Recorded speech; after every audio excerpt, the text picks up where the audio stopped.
100% আশা কৰিছোঁ জিকিম বুলি।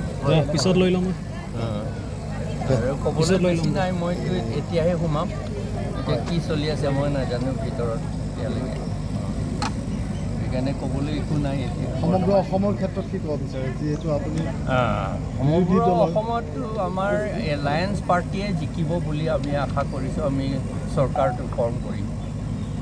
হয়, কাৰণ মানুহসকলে চেঞ্জটো বিচাৰে আৰু এই anti people policy, anti people activities of BJP, সেইটো সকলোকে কোনো মানুহে ভাল পোৱা নাই এতিয়া, বেয়াই পাইছে, বেছিয়ে বেয়াই পাইছে।